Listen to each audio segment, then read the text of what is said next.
knew how to actually do video work. Are Hello, America. Live. We are live. Hello. Yep. Hello. Yep. This is That's our post-Halloween. I'm Lisa Berry. That's Kevin Gavitt. This is the Health Tech Talk Show. And this is the Health Tech Talk Show. I'm going to work on this. Yeah, see that? You could be our video, our start video.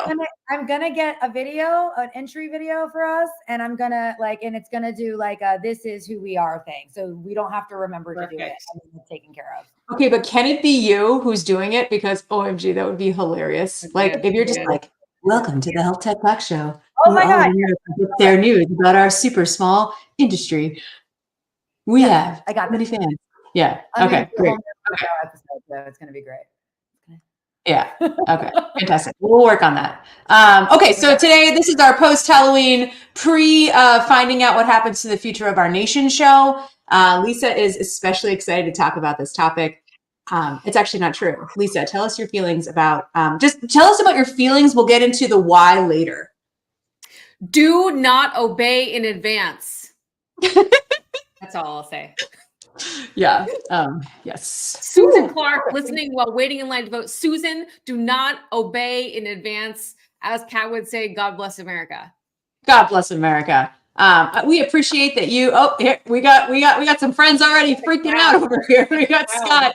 Scott's freaking out. Everybody's freaking out. So, okay, Melissa, we're gonna send you backstage to. And then I feel like we already got some spice going on. So.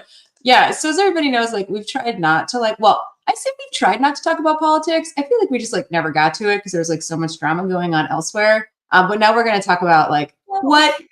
But also, Kat, I'm a bit of a nihilist as somebody who's worked in government, right? I've worked with people who had both. We only really have two political party affiliations who have been great and have cared about the work and have cared about people and their families and everything around us. So I'm a little bit of a not, even though everyone, all of our loyal 5 fans know that Kat often calls me a communist. In fact, I am relatively independent thinker, independent, would be independent voter if I didn't live in a 2-party system that's very, very extreme and polarized. So I don't really think it matters. And then I think it matters a lot. So here we are.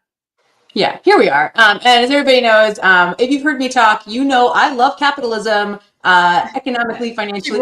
She really, you guys don't understand. She really loves capitalism. I believe in it because it works for me, which is pretty much why most people believe in anything. So that said, there are many social issues and other issues where I am not right of center. So, we have some diversity in opinions over here.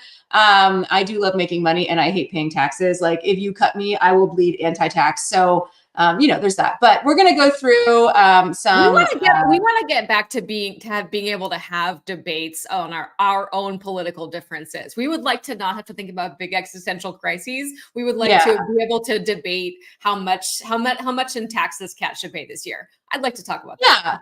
Yeah, in a reasonable way. I'm here for that. I what was the unofficial Joe Biden's slogan in 2020? Make politics boring again. Yes, make politics boring again. Make them boring again. Give me 2 candidates that are just kind of have ideas, different so ideas. Weird. Yeah, that'd be great. Okay, we got a little bit of news, and then we'll talk about that. So, Lisa, I put this here because I know you love value-based care, and there's been some other news about this, there's all this stuff saying value-based care doesn't work, value-based care does work. I thought this was a nice little thing for you. I'm just giving you some, pumping you up before we got to talk about things that you hate.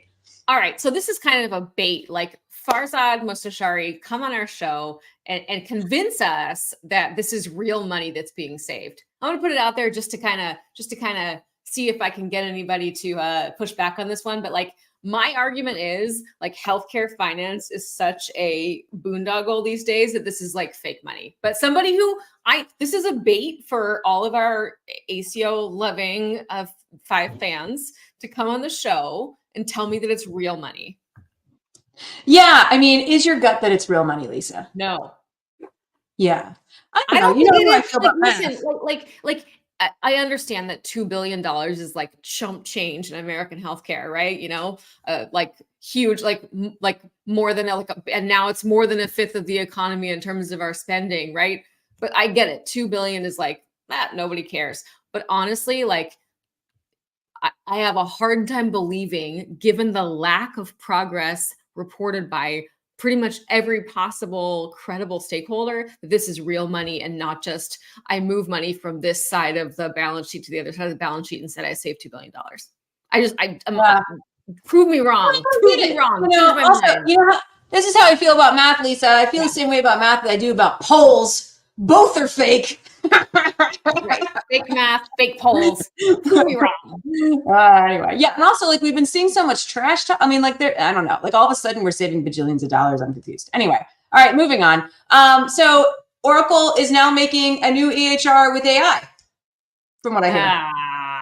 I just got off the phone with someone who is a very, very smart person. I won't reveal their identity unless they want to reveal their own identity. And that is, we were both like, this is some vaporware. This is some vaporware.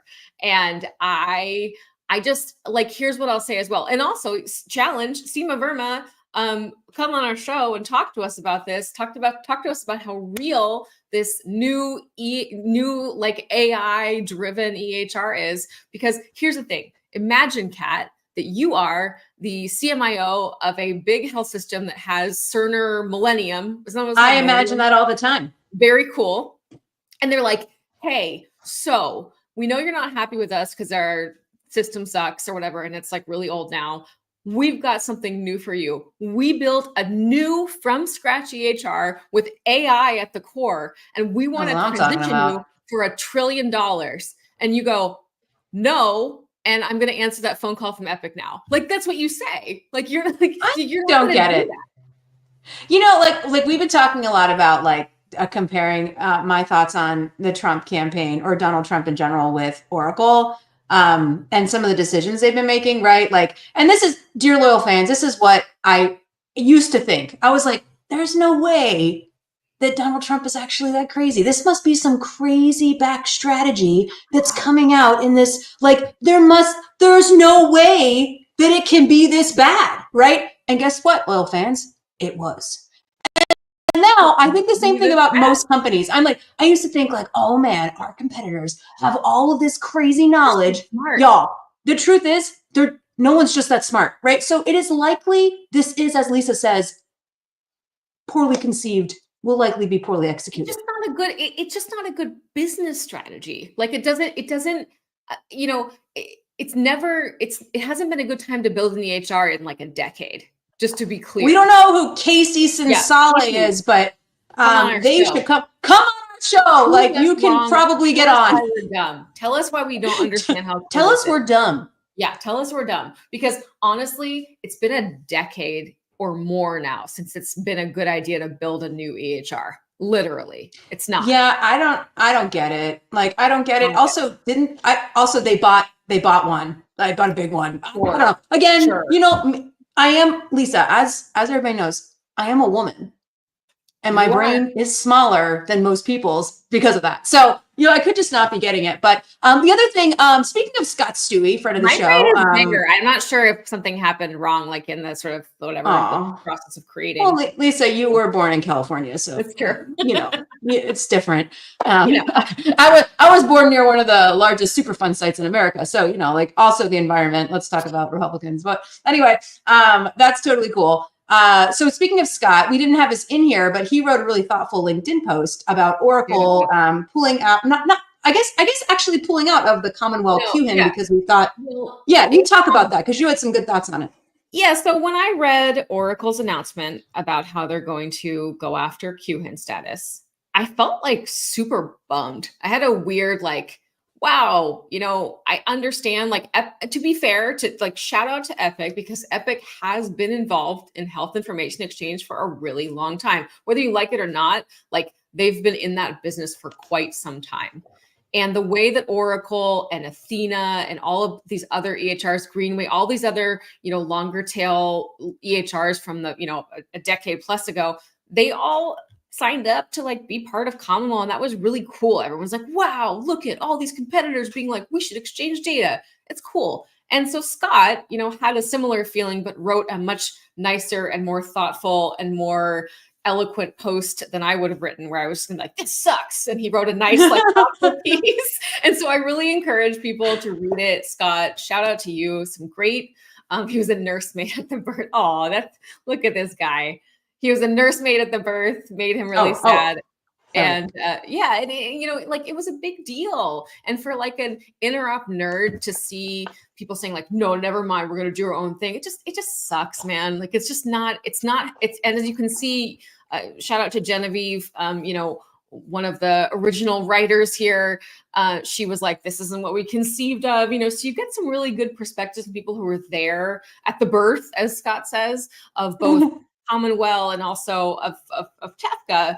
And everyone, all of our 5 Loyal fans know how much we are, let's call it TEFCA skeptics. And this is just one other piece where it's like, this wasn't the idea, guys. Like, that's not what we intended. And, you know, maybe that's the direction the industry goes. It feels like we lost something in terms of a vendor neutral kind of view on health information exchange to improve health, to improve public health, to improve social care, benefits determination, individual access, whatever else. Like, so it's just, you know, some as Kat would say, big feelings in the post from Scott, big feelings from me. Like, love it. Take a look. Yeah, it was good. Check it out. Follow Scott. Okay, so you know, like TBD. We'll get this Casey person on the show. They'll tell us what's what. So some women's health stuff has been going on lately. Just wanted to shout this out. The AHA has a $75 million fund now for women's heart and brain health. As we all know, women experience heart conditions differently than men, and no one studied women for a really long time. So like, you know, it's like, this is like good, right? This is good. Women's good health. And I think, oh shit, I just totally blanked on the person who's running this. Oh my gosh, Lisa Swinen. Lisa Swinen, yeah.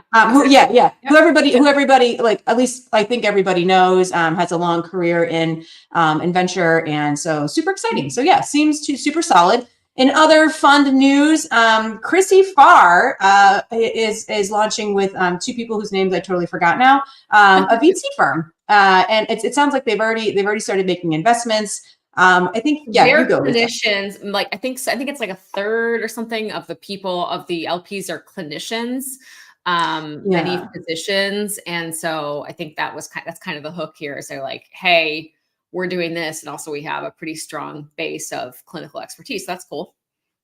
Yeah. It sounds like the differentiator here is, in addition to just clinician money, clinician participation in general, they have a bunch of clinicians show up to every pitch, which is why they call it Scrubs. I think it's Scrubs Capital is the name of the fund. So that's exciting.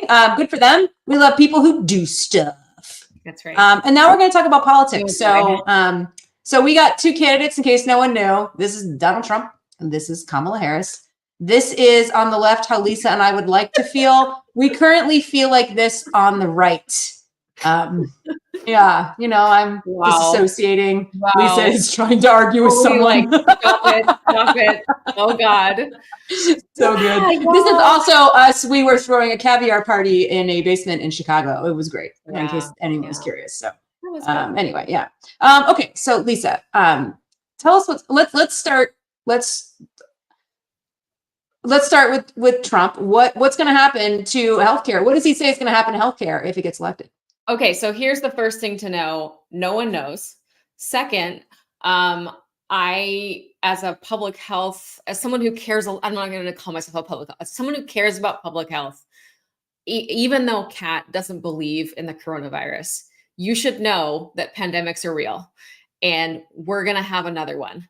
And it's really important that we have people who are credible, people who are experienced, people who, you know, have great relationships with people in other countries, because as you also may have learned from the coronavirus pandemic and all the other ones, you know, diseases don't care about, you know, political borders. And so for me, I just really, really want to make sure that we are having as great of relationships as possible with other countries, and we have great researchers and we have great scientists and even great pharmaceutical companies who can quickly help us develop treatments and vaccines and all that good stuff. I don't personally think that RFK Jr. will do a great job as the HHS secretary. So from just that perspective, I'm going to say no. Yeah, and who knows? So I was just looking at something that was, I think it was some NPR thing or something recently that, and to be clear, everyone, I do believe in the coronavirus. I just would prefer not to, but like I've had it like 8 times. I know it's real.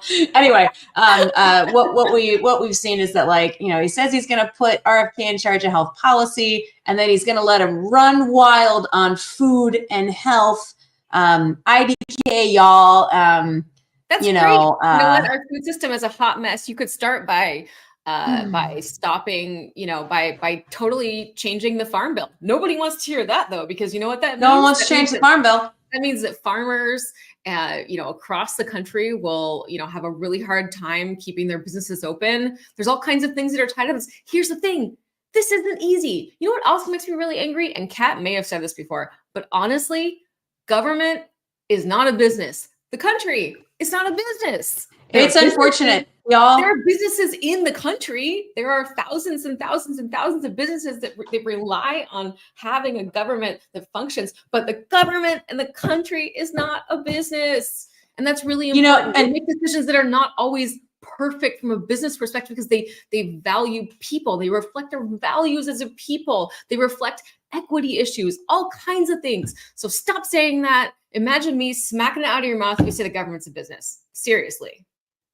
Yeah. And so just to add to that, to pile on, as someone who loves business more than most things, I will say that I really hoped round one with Donnie that he was going to be able to run the government like a business. Cause I was like, totally. Business is freaking awesome. Totally great.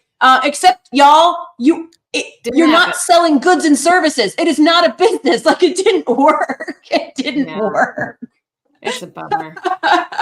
So it is kind of a bummer. But the other thing, so the bummer with this debate that Lisa and I are not having because we actually appear to be on the same side, is that, but just to talk about what'll happen. Unfortunately, the Trump campaign has not given. Oh my God, who do we have here? Am I on the show?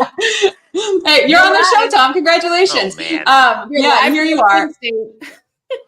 How do I make it go? So welcome. I don't know how to. Would you like to? How do I make it go to my earbuds? I can't quite hear you. Are you an illegal friend of the show? So Tom Novak, illegal friend of the show, is here. He may have comments too.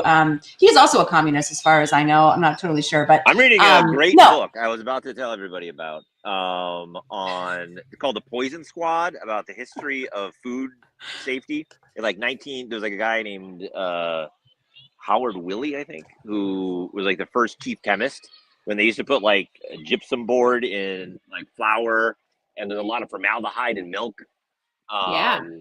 This is a great book. I have a lot of food safety thoughts that are very fresh in my mind. But sorry. So you're saying you want RFK to be in charge of the FDA?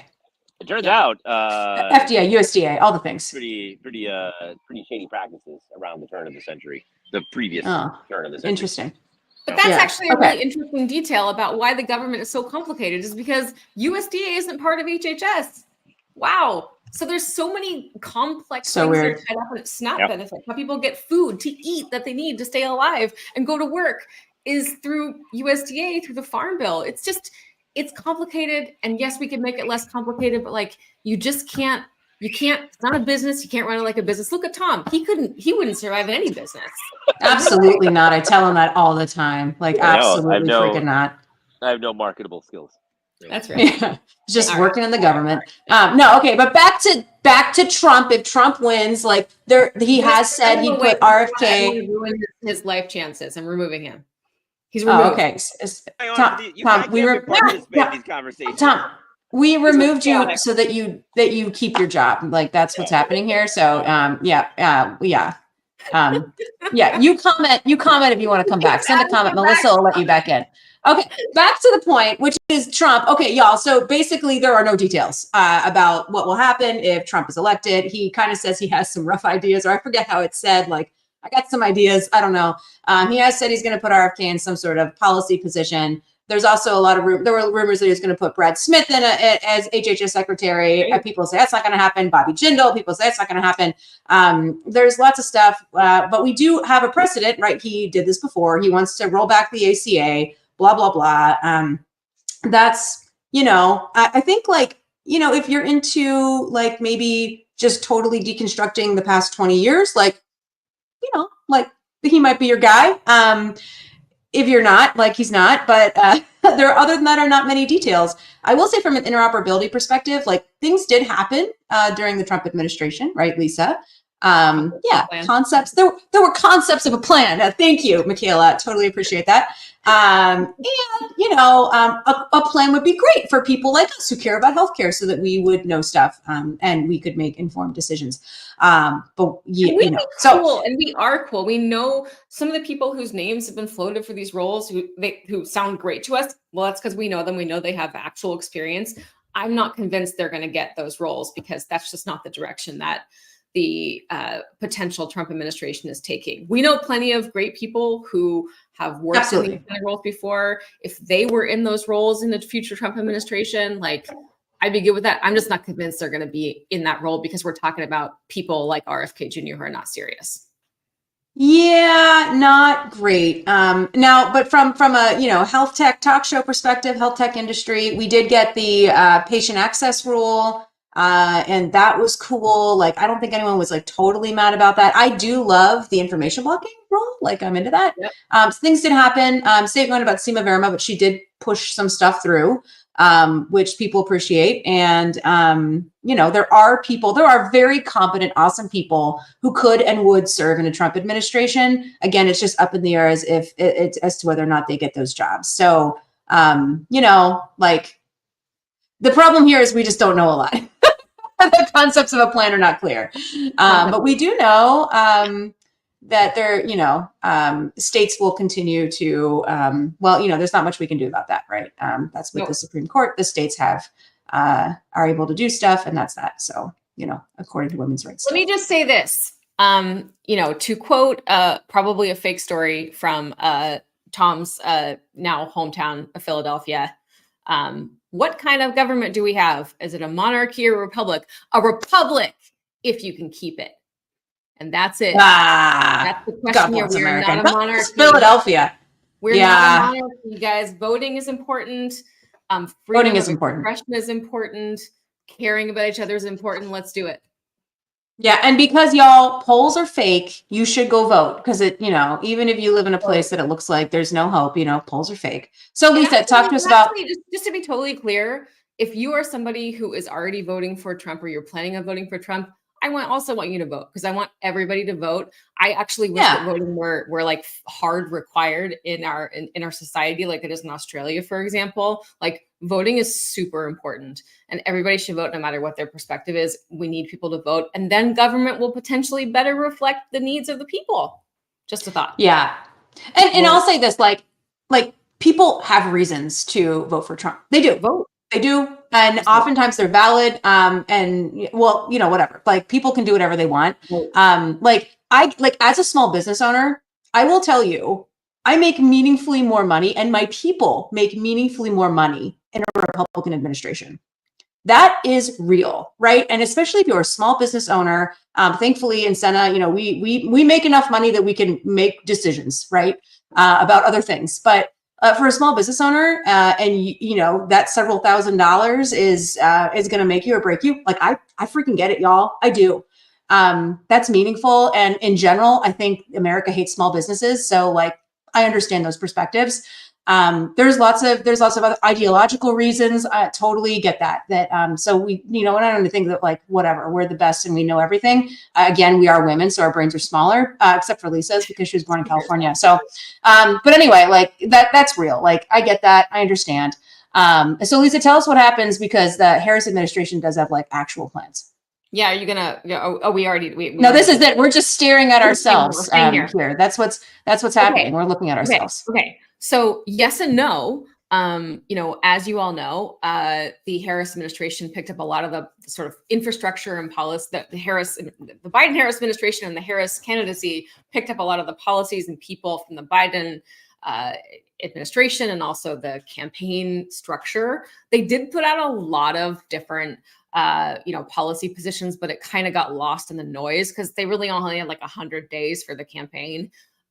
So far, it's a lot of continuation with a focus on negotiation around drugs, doing more of that, and also potentially paying for caregiving out of Medicare dollars potentially, which is really important. A lot of people, probably those who are listening, our 5 fans, have parents who are aging, relatives, where our entire sort of the demographics of the country are turning upside down in terms of people aging and living a lot longer. It's going to be a real, legit, solid issue for a lot of people if it isn't already. So I think that's really exciting to see. In terms of people who are being considered, I actually am really light on information about people who are on the list for the various positions, and that'll be interesting. I don't expect a major difference. I do think that, like you were joking about, but it was actually sort of one of their like de facto slogans with Biden is like make government boring, make politics boring again. And really like putting in people who are like quietly, relatively competent, but not hugely splashy. I think we'll see that. Yeah, that would be great. I would be into it. We're going to see more build on the Inflation Reduction Act, according to the campaign. There's going to hopefully potentially be a cap on the amount of money Medicare beneficiaries spend on prescriptions, which is exciting. I do wonder there, like obviously, you squeeze the sausage. Where does the sausage come out, right? Do commercial insurers pick up that cost? Like where does that? Like who's going to make less money, as one of our dear friends always asks. Like those things, all like the money's not going to, come from the sky. I think some of it will come from the printing press, but there are real interesting things there, but I don't think we're going to see anything like too drastically different than we're seeing right now. So yeah, in terms of Lisa, what do you think's going to happen? With the one caveat that potentially the antitrust position of the Biden administration continues and maybe intensifies with with another lawyer and a legal scholar sort of in the driver's seat, hopefully. So that could be one of their moves to bring costs down, is to again try to work really hard from the court perspective to increase competition and hopefully lead to lower prices. There's a lot of steps there to follow, so that'll be interesting. More negotiation on drug prices, things like that could also be in the books. But I think importantly, I think one of the things that we obviously care about for clear reasons, but then also because we care about people in general, is women's reproductive rights, women's healthcare rights. And that is clearly going to be a dramatic difference in, the future of either administration here proposed. I'm pretty solid and pretty certain that a Harris Walz administration would be doing everything they possibly can to protect women's rights in terms of reproductive rights and elsewhere. I see a lot of ProPublica is doing an amazing series where they are following the stories of women who died with miscarriages and in giving birth in states where abortion and DNC's abortion care generally is really, really restricted. And yeah, these are not great stories, and they're just a really shocking preview of what's to come should these restrictions continue and expand. Abortion care, DNCs are a really, really critical part of obstetrics. And they're a reason why for a long time, fewer women were dying in childbirth. And that is ticking up again. As we all know, it is a very, very dangerous country for women to be pregnant, have miscarriages, give birth, try and seek care. And parts of the country are much, much, much more dangerous than others, which is pretty shocking for a rich and prosperous country like we have. We're not great at those things. Yeah. And as someone who financially, business-wide is right of center, I'll say I am like voting with my uterus on this one, y'all. And also I do really, really, really care about Medicaid.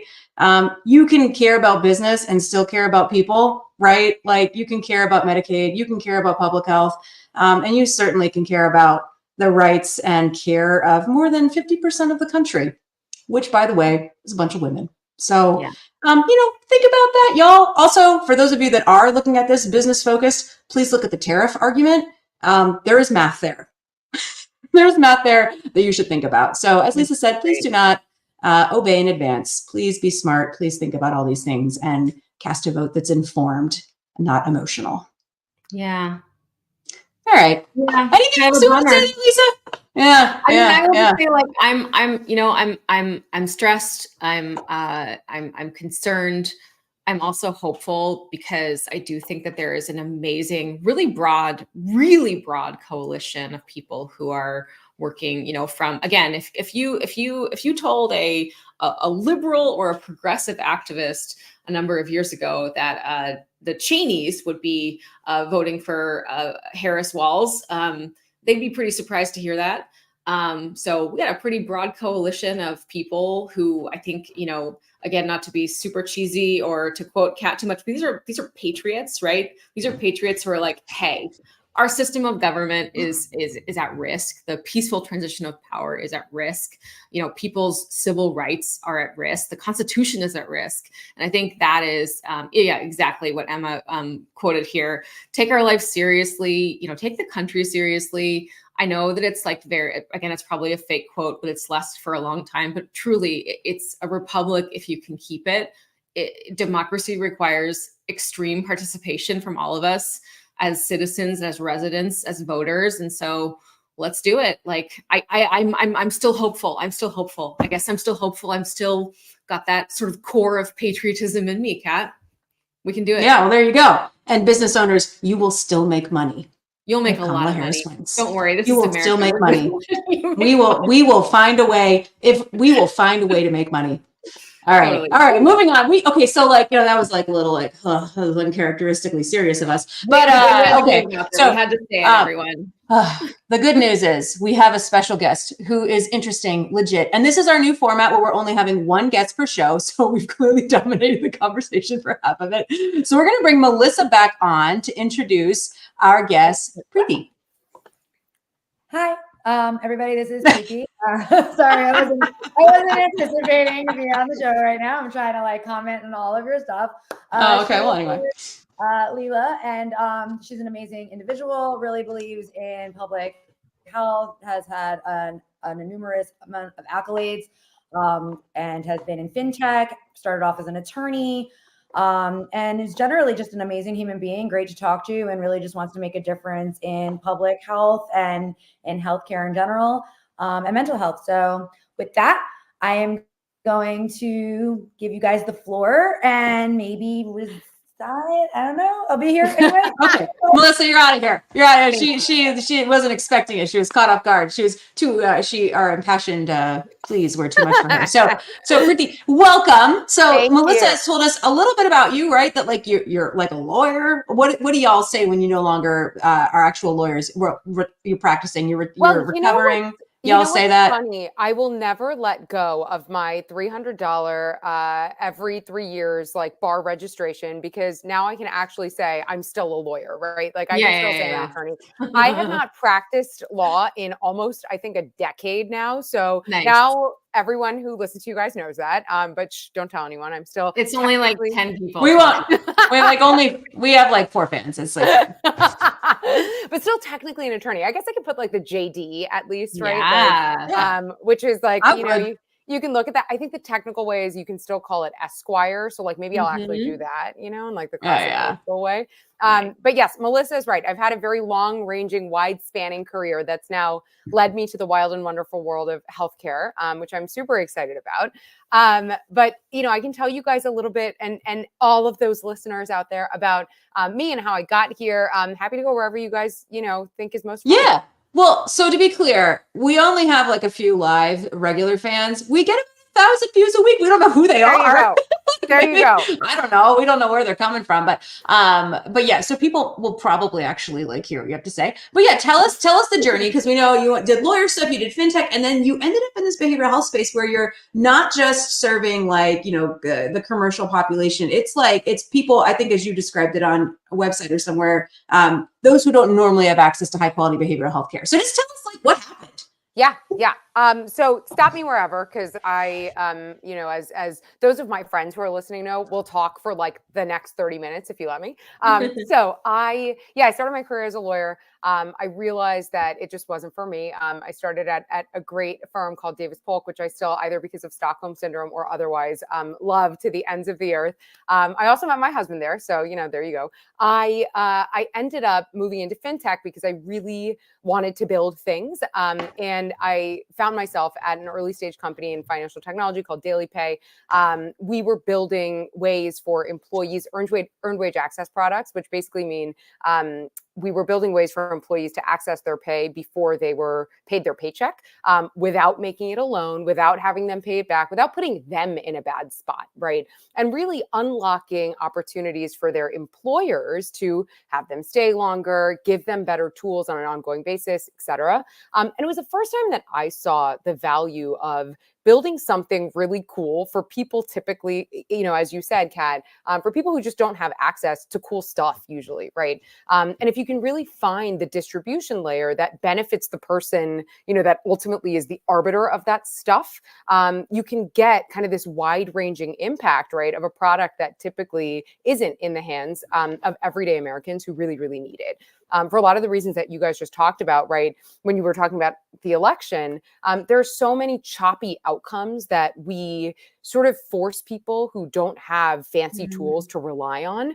And my passion, I think, like starting from then and then every company that I spent time at afterwards has been, how do we sort of unlock value for those people, right, that typically don't have value built for them? I ended up then, after Daily Pay, at a company. So Daily Pay is more payments focused. I ended up at an alternative lending company after that, also dealing with sort of a sub 600 FICO score consumer, helping them purchase everyday things, right? Like fridges, sofas, furniture, things that like a lot of us may take for granted, but are actually really expensive and most people can't afford, right? These bulky purchases. We helped them do so in a way that gave them title to the asset, and then gave them the flexibility to pay us back over time. So like, think a better version of BNPL, basically. And so after all of the time I spent there, you know, I kind of harkened back to what my passion was. I was a psych major in college, probably like 50% of the country. But for me, I really did love it. And it always was where I, you know, found myself most drawn, just generally, right, in why people do the things they do, why some of us who have access to different tools are able to unlock the things in ourselves that enable us to really scale, right, in places that others don't have access to.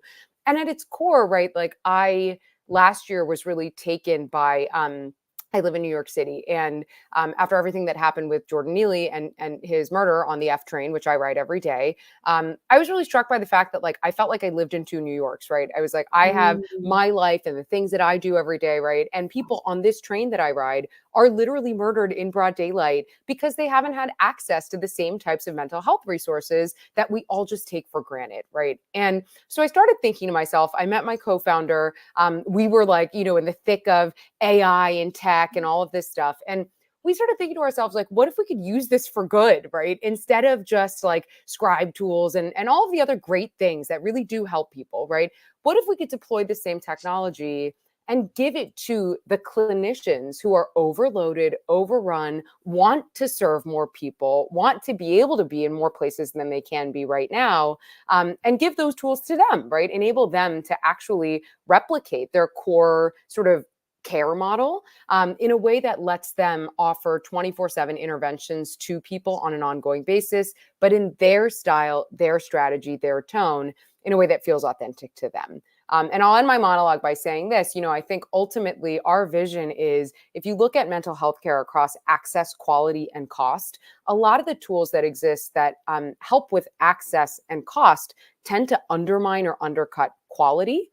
And so our goal is, by putting the clinician first, by putting quality first, can we actually eat into the rest of that matrix by maintaining the core of what care looks like, which is really quality at the center.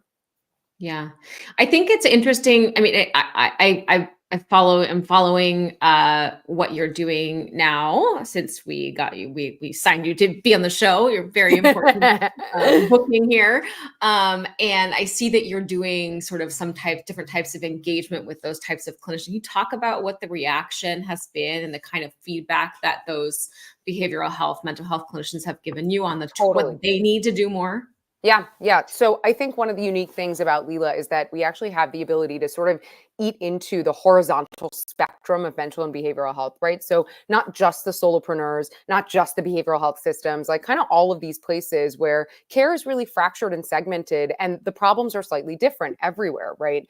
And because what we've prioritized is like the core of our work is this ongoing like core major patient facing workflow, we have the opportunity to use that to sort of unlock different efficiencies or different opportunities across that spectrum. And so what our like big goal is, or our big sort of thing that we're thinking about right now is what does that mean for the solopreneur versus for the behavioral health clinic versus for, you know, the therapist that serves a prison system, right? Like all of these different people.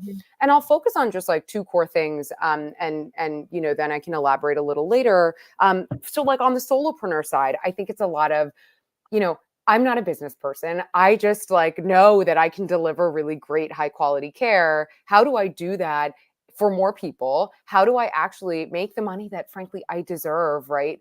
But also that enables me to be in more places than I can be when I know my clients need me. So I think on the solopreneur side, it's more, how do I get sort of a sense of like more growth in my business, right, than I can today. There are a lot of really great businesses, I think, targeting this concept of how do we get the clinician engaged with insurance companies? How do we get them to sort of maintain the value of the collective, right, without having to do it themselves? So like the Grow Therapies, Headways of the world.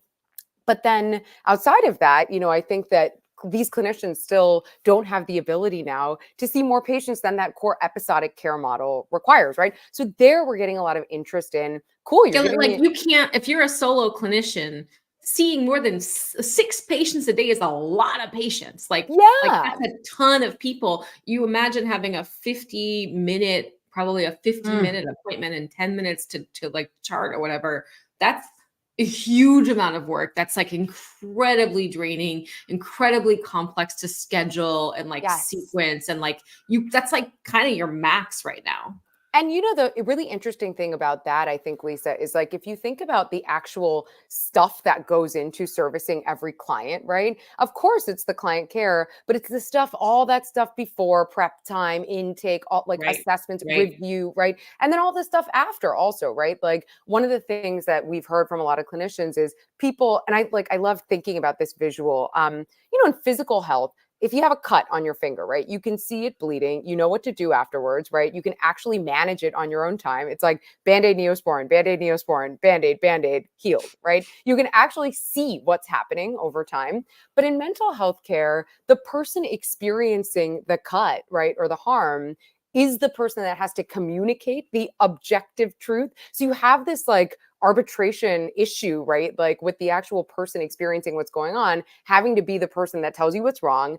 Then the clinician has to trust that they're deploying that treatment on an ongoing basis, right? Without any way. So like you sometimes feel like as a clinician, I think that you're like in Groundhog Day, like every single week, it's kind of the same types of, hey, let's go through these principles again.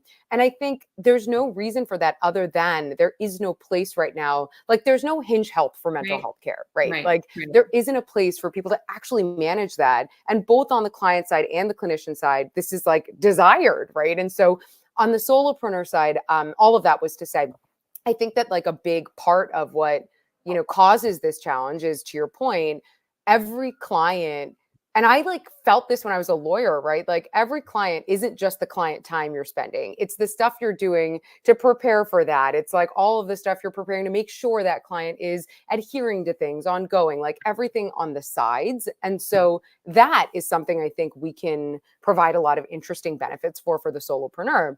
Now, for the larger systems, I think things get kind of interesting. So like an IOP, PHP, any sort of like larger practice, right? I will tell you, you know, I spoke to Kat kind of to what you were saying.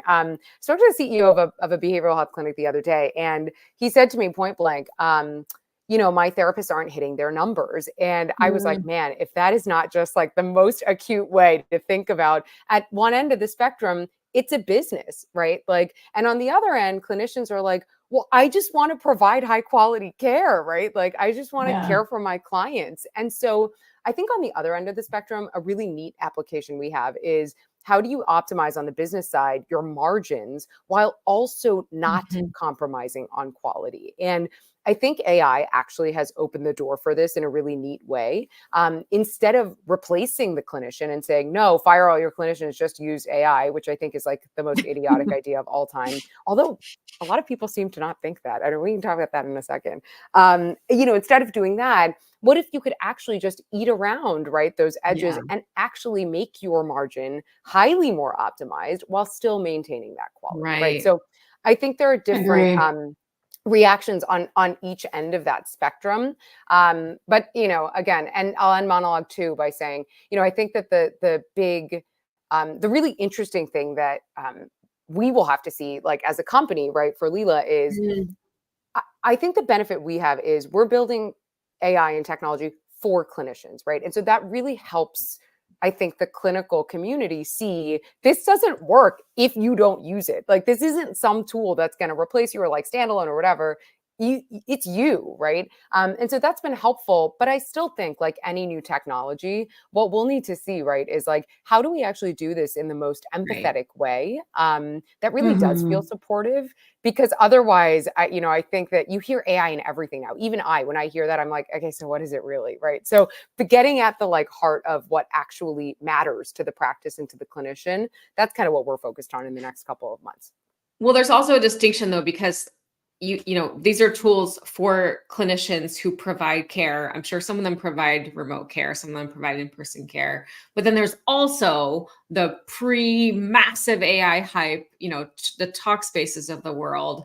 And you're offering a distinction, even though you're, you know, trying to support different types of behavioral health, mental health clinicians, solopreneurs, bigger practices, people, you know, working in prisons, for example, or other institutional settings. So like you're thinking of all that when you're thinking about what you're developing and building with Leela, and then, but you're also kind of you're in a different world than the starting with the app-based, starting with a remote, or starting with a like self-help. Because you were saying there's not really a hinge for behavioral health, mental health, but there have been attempts to kind of disassociate from the personal relationship with a clinician and a patient. Yeah. And like, I think that it's a really interesting, I was thinking about this actually yesterday. One of the things that I think, like the way tech evolved previous to like where we are today, I think like the only way for tech companies to like help in this space, right, usually was sort of some version of, we'll build the technology, you come to us, right? Like we build the platform, you need us, you come to us, you adhere to the things that we want you to do, right? And it's like had this effect of creating just these like large, like mean reversion type practices. I think like it just feels like every Talkspace clinician, because they are like within that Talkspace network, right, has to operate a very specific way. And the thing I was thinking about is it's really funny, like so inherent in any kind of healthcare, but especially, you know, mental and behavioral healthcare is choice and trust. And it's really hard, I think, when you homogenize so many aspects of the care experience to maintain like trust with end clients. And so I think what we've seen a lot of in the last decade is one really good thing, which I think is like an openness to building in this space. You know, like a lot of people are, oh, it's such a crowded space, but that just means it's a huge problem, right? Like there's so many people that need and like don't have any access, right, to the kind of healthcare that they need. And it's so great that we've seen things like eating into that. But, you know, I think the negative is so far, a lot of clinicians, I think, have felt like, well, I'm just like changing who my boss is. You know, you're telling me that you're enabling me, but really at the end of the day, I'm just adhering to a different set of rules, right? And I think one neat thing that we'll be seeing a lot of in the next couple of years is, well, now we don't have to do that, right? Like, I mean, far be it for me to quote like VC talk, but I read something the other day that was like, now we have like a way to actually, it's not software as services anymore, but it's like services as software that we have the ability to actually build. I would just like put a little caveat to that, which is you can never like completely abstract away the service provider. And so if we can actually help service providers amplify their services through software, I think that's a really neat use case that now actually can enable practices to maintain the autonomy they've built, the trust they've built, all of the stuff that they've worked really hard to earn themselves, right? But still get the benefit of technology that feels like highly customized and personalized to them. Nice. So Kat, Preeti, I've been asking all the questions, and obviously, you yeah, have I have questions. So like all this technology, supply side, AI enabling, make therapists do more faster, and that's not what you're saying, but you know what I mean? Like Yeah. all that is fine. But I think what's really interesting about Leela is you are working with justice involved individuals. And I think that's how we found you, right? Melissa Danino's passion project is working with justice involved families, individuals, Medicaid, helping them reduce recidivism and all that.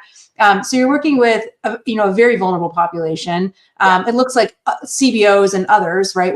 So my question for you is like, all this stuff is like great. But as Lisa says, implementation matters. Like, what are you seeing actually on the ground? What is the response? How are you working with these organizations? Is there resistance? Like, just tell us what's actually happening there, because that is what I find really interesting. Yeah. So like couple of things. I think one of the things that we're dealing with really, so, as I had said, one of the big things that got me into this space was seeing the impact directly of not only how a lack of these kinds of wraparound services can affect people's mental health, but like societal challenges at large, right? And so if we can find ways to solve that problem in a way that actually is empathetic and helpful, we're well on our way to not only solving this one thing, but like a bunch of things around it. And one of the organizations that I work with is a large behavioral health facility in the city, and they deal with a lot of severe mental health challenges, right? Like with their target population. And so one thing that they are looking at, or how they actually when their grants and things like that, right, is they have these teams of like 7, 9, 11 people that actually go to the source, right? And one of the things that I think they've really been interested in is, hey, you guys can actually not only, it's not now we're going to have 5 people go to the source, right? It's still those 11 people. But the thing that they can do when they're there is hopefully a little bit easier, better, more direct, right? In the moment, there's a place now that the behavioral health organization can go and say, great, like this is what's going on. Here's how we want to drive and manage outcomes on a regular basis, right? Like another great response that we've gotten is the conversion rate between when someone at a court date is told that they have to go see a clinician, right? And when they actually do go see that clinician, that drop off is super low, like high, right? Like the conversion rate I think is like 10% to those who say, yes, I'll go to my next appointment, and then those who actually do go to that appointment. And so if we can actually enable them to have the appointment on their phone, or really, not like a telehealth, whatever, but actually do the assessment stuff ahead of time, engage with things, right? Like behind the scenes or before. One of the things that we're talking about with respect to like justice impacted individuals, right? Going to like transitions out of prison systems, right? They have like 2 or 3 clinicians usually on staff that aren't able to truly like address each of the challenges for each individual person in a really empathetic and useful way. All of these use cases, I think, for me, are ways that AI can actually do some good, because now we have a way to say, not only do you have support on an ongoing basis, but based on what you interact with on your tool, on your phone, it will give you what you need in those moments that are so critical, right after you've experienced an acute event, right? Or right after you're in the middle of like a traumatizing reentry process or something like that, right? You think about like another, big place that we try and actually work with, or other category rather that we try and work with, are IOPs that deal with substance abuse, right? And these like facilities notoriously have choppy kind of conversion rates as well, like people who actually do want to come back to treatment, right? But what if we could, again, meet them where they're at in the moments that they're, you know, that they're in when they need that kind of support. And so on that side, we've gotten a lot of positive responses. The thing that I think is really going to be interesting for us to see, and what we're exploring right now, and where we're getting, I won't say pushback, but like where we need to really like dig in, is making sure that we're integrated really fully with the Epics of the world, with the Simple Practices of the world, right? Like not requiring that to get all of these great benefits that clinicians have to do a bunch of work, right? Because they already, as we've talked about, they already have a bunch of work to do. So like, we don't want to add to that, right? I think this interoperability is going to be like at the real core of how we, you know, make a difference in this space, but also within these sort of ancillary spaces, right? Like the clinical workflow that we're trying to deal with isn't just, you know, one and done. And I think really none of them are. And so if we can reflect that from day one, like if we can build this in a way that's fully integrated and prioritize that kind of interoperability from day one, then I think we'll really be onto something huge here. And let me just tie it. Let me tie it together. We got a helper right here. We tie it together, and that is that Medicaid is a really, really, really important way for these things to get funded. Behavioral health, massive source of funding for behavioral health. Various waivers around justice-involved individuals going in and out of prisons or institutions, getting substance use disorder, you know, treatment. Medicaid is a huge source of funding for that. And if we reduce spending on Medicaid in a way that could harm that, we will have massive, massive ripple effects across people's lives, and also for business and like amazing entrepreneurs like yourself who are trying to do something cool with this that will be affected. It's so true. And like, I will just amplify from my perspective, like a lot of the like behind the scenes kind of incredible work that's been done over the last 4 years, not only in like making mental health more of a priority, but also actually enabling a lot of the like creative grant making and creative like sort of like putting away of funds, right, for things that are particular to populations that are impacted in different ways, right? Like SAMHSA has done a lot of really great work on creating wraparound community behavioral health services and only offering tools, right, to those behavioral health clinics that promise to adhere to the highest quality standards of care.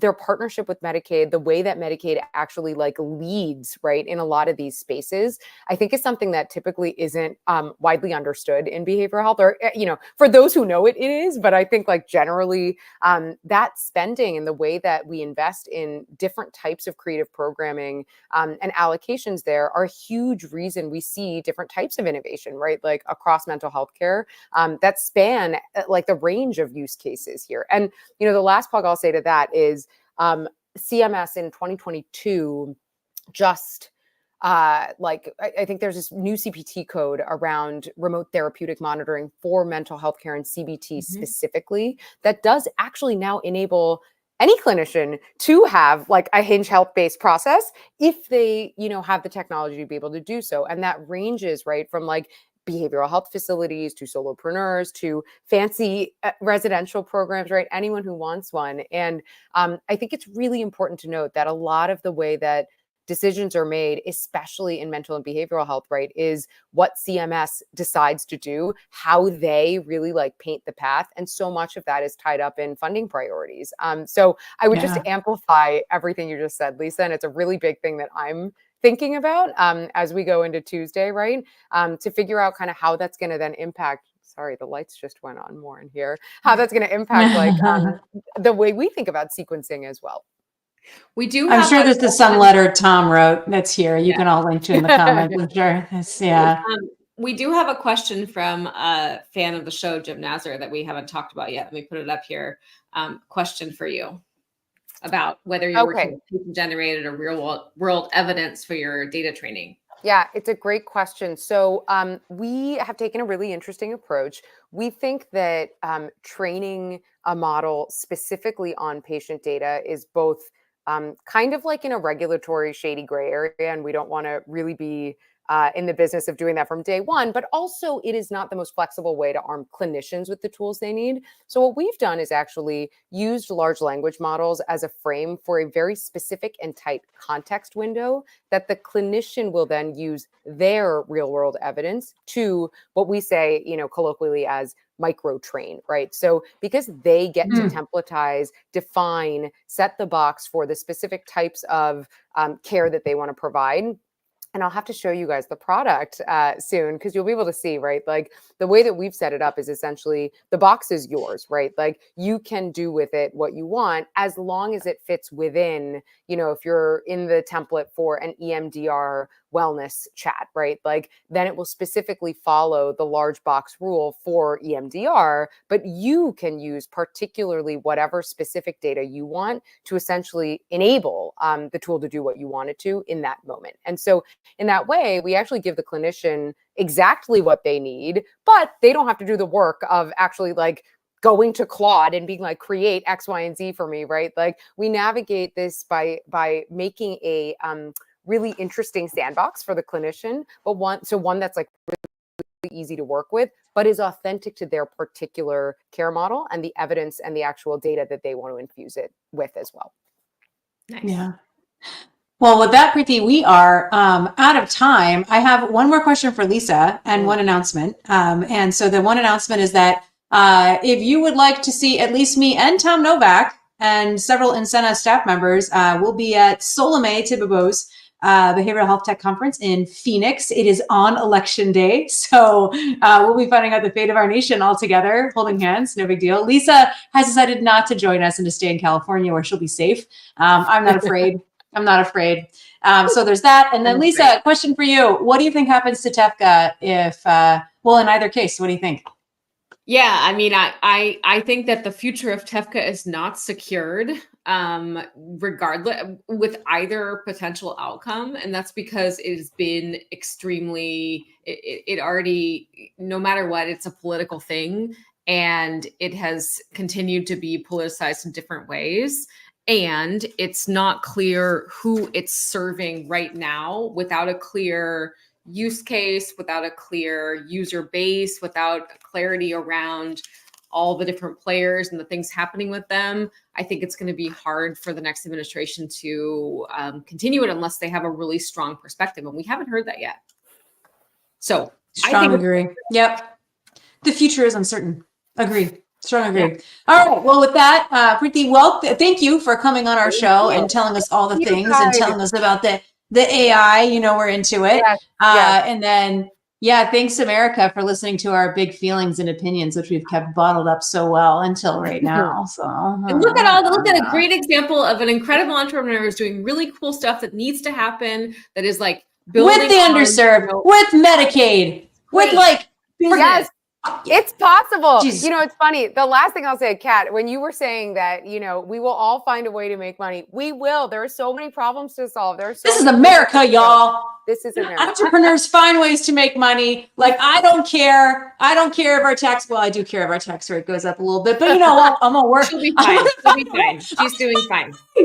She's doing great. It's going to be okay. And Susan Clark is still online voting. Stay in line, Susan. Yeah. We support you. Go, Susan. We support you. God bless America. We'll talk to you guys about what happened on Friday. Yeah.